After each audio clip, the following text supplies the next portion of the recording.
Hey guys, so in today's video, I'm going to be talking about kind of how a beginner or a more intermediate player should be buying a racket, or what kind of rackets they should look for.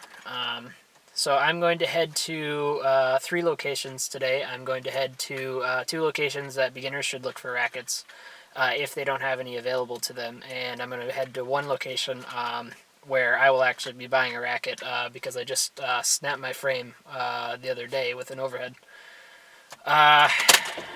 So I'm going to keep the first location secret until we get there, because there's really some things I got to talk about first. So first of all,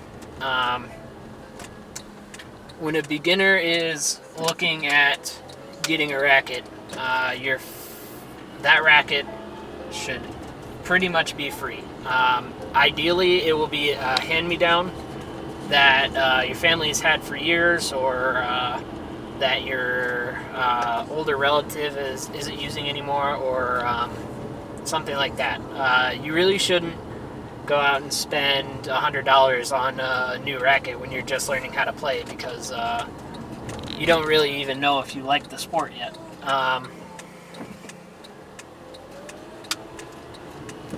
So definitely look for a racket that you can use for free.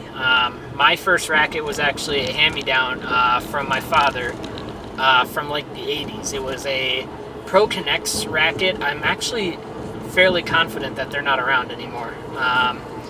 And it was a heavy ceramic framed racket. The strings were as old as the racket. And I just used that. I learned how to play with that racket. It wasn't anything special, but it really got the job done. It really doesn't, your racket, when you're just learning, really doesn't limit your learning. It's all about just learning your strokes at the beginning. There are a couple of features that may help a little bit when you're learning, but it's definitely nothing that would ever give you any kind of advantage over someone else, unless that person is using like a wooden racket or just a real piece of work. So a couple of things that you might, like attributes of a beginner racket that you might look for if you really have a good selection available to you, is a larger racket head size. So in the United States, racket head sizes are measured in square inches. So it's the total volume of the racket head, surface area, of the racket head. I want to say, on average, the middle ground of a racket head size is about 100 square inches. Anything above that is generally considered oversized, and 100 square inches is called a mid-plus racket. I believe at 98 square inches, it's called a mid-size racket. And what those larger head sizes kind of do for you is it makes it a little bit easier to actually connect with the strings on each hit. There's just a little bit extra area for the ball to actually make contact with the strings. Sometimes people will say that it makes the sweet spot, or the area in the center of the racket that produces the cleanest hit, is actually bigger on a large-headed racket, but I really don't know enough about that to talk about it. On some rackets, they will actually, or manufacturers will actually produce a stat kind of the racket that is referred to as like a power level, and it's generally considered how hard the racket itself will hit the ball, with all things being equal. So on a lot of beginner rackets, you sometimes look for a higher power rating, because what you really want to focus on doing is developing your strokes and developing different strokes.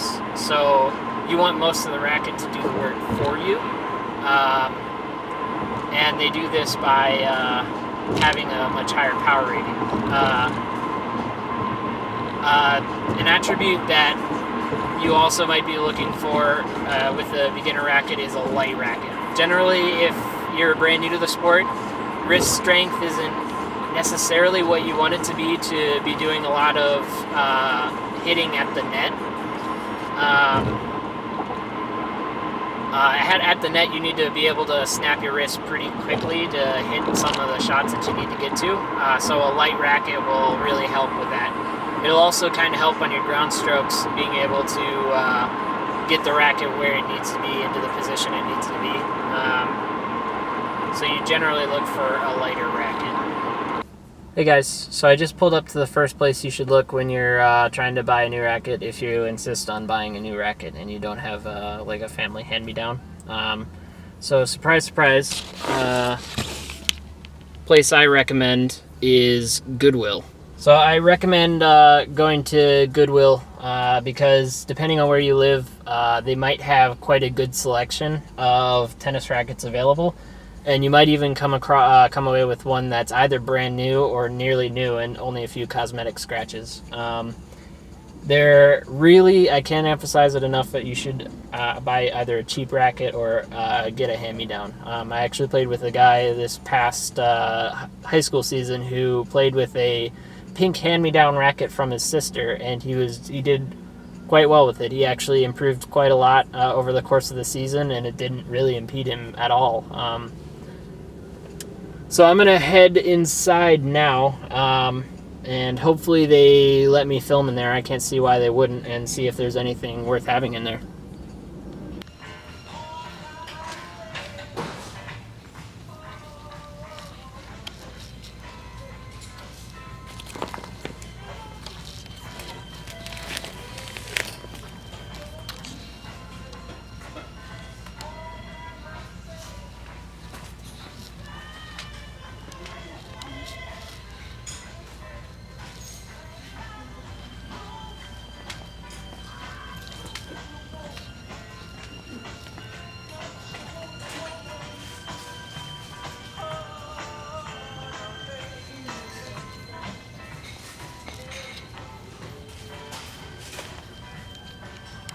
So I actually wasn't able to find any tennis rackets in there. They had a tennis case and some badminton rackets, and actually a surprising number of golf clubs, and a lot of skis too, which is a funny story because I've actually been to Goodwill looking for skis and they didn't have them then. So maybe it's just the time of year, so it's right at the beginning of summer right now, so it's possible that all the rackets have already been taken, which would make sense if that case was in there and there were no tennis rackets.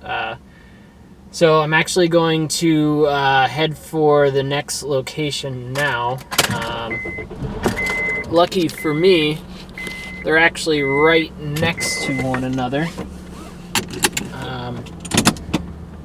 So I know that this place actually does not like filming of any kind taking place. So I might actually have to leave you guys out in the car and take a video with my phone. So absolutely huge surprise here, but the next place is actually Walmart.